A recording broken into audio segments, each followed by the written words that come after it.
8 గంటల వరకు నొప్పుల నుండి ఉపశమనమిచ్చే కొత్త మై డాక్టర్ ప్యాచ్ ఇప్పుడు మై డాక్టర్ స్ప్రేతో ఉచితం. ఆంధ్రప్రదేశ్ వాటర్ తీసుకున్న నిర్ణయం చాలా చారిత్రాత్మకం. ఎందుకంటే ఈ రాష్ట్ర పాలన నుంచి ముక్తి పొందాలంటే ఏం చేయాలనేది చాలా చక్కగా ఆలోచించి మంచి విజ్ఞానంతో ఆలోచన చేయడం జరిగింది. ఎందుకంటే ఈ రోజు రాజకీయ నాయకులు ఏదో తెలివైన వారని మనం అనుకుంటున్నాం, కానీ మనకన్నా తెలివైన వారు వాటర్.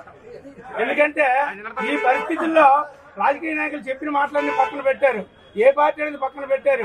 ఎవరేం చేసినా, ఎవరైతే ఈ ఆంధ్రప్రదేశ్ భవిష్యత్తు బాగుంటుందో, ఎవరైతే ప్రజల బాగోగులు చూస్తారో, ఎవరైతే డెవలప్మెంట్ చేస్తారో అనే ఆలోచన మనకన్నా ఎక్కువ వాళ్ళకే ఉండడం జరిగింది. ఎందుకంటే ఈ రోజు ఎవరు ఊహించినటువంటి విజయం ఇది. జనరల్ గా అయితే ఒక 150 వైసీపీకి రావాలి, కానీ ఎవరో ఊహించిన నిర్ణయం జరిగిందంటే ఈ సునామీ ఎంతలో జరిగిందంటే నాయకులు ఆలోచించి నాయకులు కష్టపడింది 50% అయితే ప్రతి ఓటర్ తీసుకున్న నిర్ణయం మాత్రం 50%.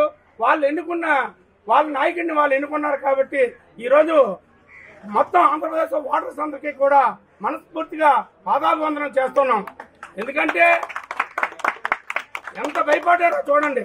వాళ్ళు 5 ఏళ్ల పరిపాలనలో వాళ్ళు పెట్టిన హింస, ఎందుకంటే డెవలప్మెంట్ చేయొచ్చు మానివచ్చు, కానీ ప్రతి వ్యక్తిని కూడా మానసికంగా బాధ పెట్టారు, ప్రతి వ్యక్తిని కూడా ఇబ్బంది పెట్టారు. అది రాజ్యాంగంలో లేదు. ఎవరైనా గెలుస్తారు, ఎవరైనా ఓడిపోతారు, కానీ ప్రజలకు కావాల్సిన చేయవలసిన అవసరం ఎంతైనా ఉంది.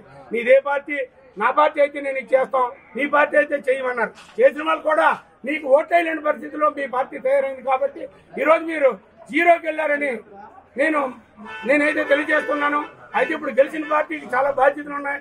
ఎందుకంటే ఎంతో మంది ఎంతో హోప్స్ తో ఈ రోజు ఈ గవర్నమెంట్ ని గెలిపించారు. కాబట్టి వాళ్ళందరూ హోప్స్ పనిచేయవలసిన అవసరం ఉంది. కాబట్టి అదే విధంగా చేస్తామని ఆశిస్తూ గెలిపించిన అందరికీ మరోసారి ధన్యవాదాలు తెలియజేసుకుంటూ, జనసేన, మన బీజేపీ, తెలుగుదేశం అందరూ కలిసి చాలా భారీ మెజార్టీతో తెలుగుదేశం పార్టీని గెలిపించి రేపు రాష్ట్రానికి సరైన నాయకుడిని ఎన్నుకున్నారు. మన చంద్రబాబు నాయుడు గారు అయితేనే రాజధాని మళ్ళా కట్టగలరు, రాష్ట్రాన్ని అభివృద్ధి చేయగలరు, నిరుద్యోగ సమస్య తీర్చగలరు అని, మన రాష్ట్రాన్ని అభివృద్ధి చేయగలరనే ఉద్దేశంతో ప్రజలందరూ కూడా చంద్రబాబు నాయుడిని భారీ మెజార్టీతో గెలిపించారు.